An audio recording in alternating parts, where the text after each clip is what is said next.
All right, we're back for episode 2 of the podcast. Just getting my microphone set up here. Fantastic microphone. All right. So yeah, episode 2 of the Near Fish Experience. I'm Dave. Welcome back to the show. Obviously, as of the time of this recording, this is the early days of the show.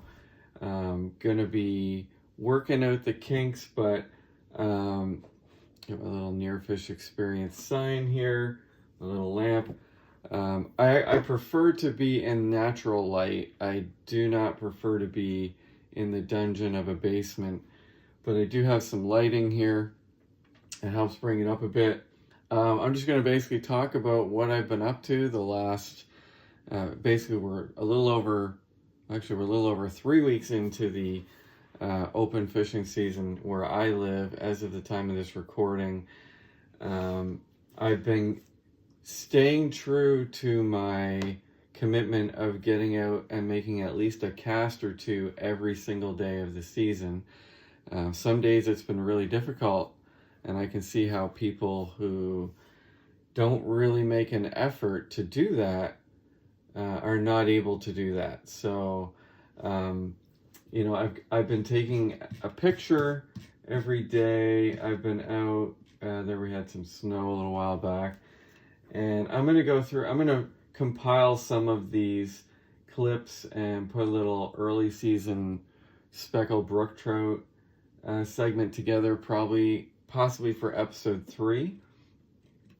But I have had some success. Hasn't been fantastic, but we did have some water. I did manage to catch 3 small speckled brook trout, and I will put some of that together. I came up with an official logo for the show. That's the logo I'm going with as of right now. You can see it in the channel art. And so what I wanted to talk about today in this episode is just give you a little backstory on myself, so that you don't think I'm just some guy that, thought he could create a fishing channel on YouTube. I'll hold this up to the iPad. This is me in some of my earlier days fishing. I think in that picture I'm probably 11, maybe 12 years old. And that is striped bass fishing in the tidal waters here in Atlantic Canada. That's really what got me. Before that, my father and I were into just trying for some speckled trout. We had, some success, nothing serious. But when we became aware that there were tidal striped bass able to be fished in our region, this is a couple hour drive from where I live. We're fishing very high current tidal dam area. Big lures. That was the first striped bass that my father ever hooked when we were out fishing for them. That one was around, I think 18, 20 pounds, something like that. So we became really, really into it. There's another shot. I think that's me holding his fish.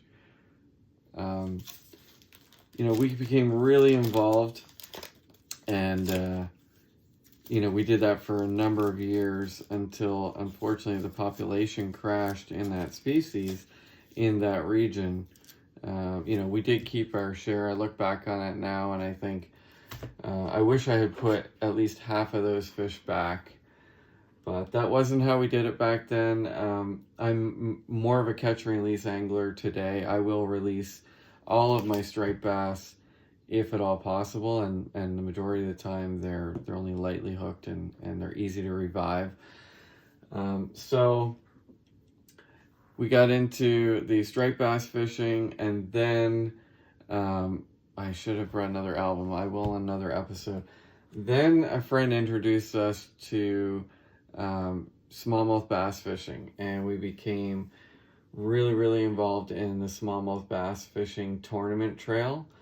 And we did that for, I think, a period of 11 or 12 years, really heavily. Became really competitive. We became pretty consistent.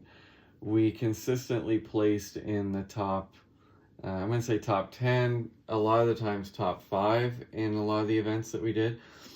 And it was fun until it reached a point where it almost became too much work. Every time we went out, if we didn't, establish a pattern that could potentially win a tournament, we kind of went home defeated. And after a little while of that, I just kind of felt like, why are we turning our hobby into something that's stressful? So we stepped back from that.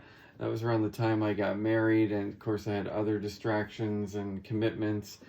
And so since that time, we've been, just enjoying fishing for various things. And actually, since that time, I became heavily involved in Atlantic salmon fly fishing. I became exposed to that, learned a lot from some friends and mentors, learned a lot on my own just getting out on the rivers. So it kind of broadened my horizons. And also saltwater. Got heavily involved with shark fishing through another friend of mine, and he'll be on this show as well, and we'll be doing some episodes together. So all this to say, lots of fishing experience since a very young age, and so that's what I want to bring to the show for you. This is not just going to be about a particular species or a particular method.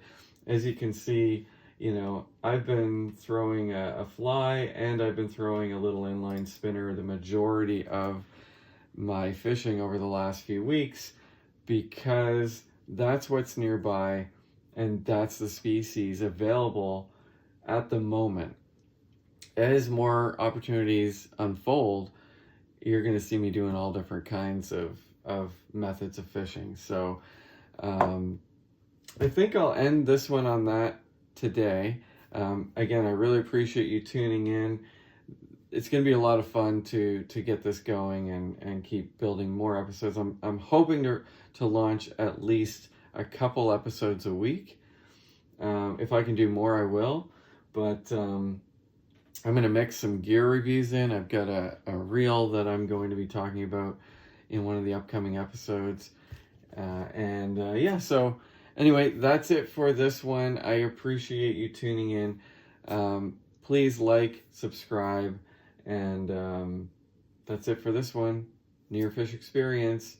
Don't waste another day. Get out on the water. Make the most of it. Every day that you get out fishing is potentially a day that you add to your life. Take care. We'll see you on the next one.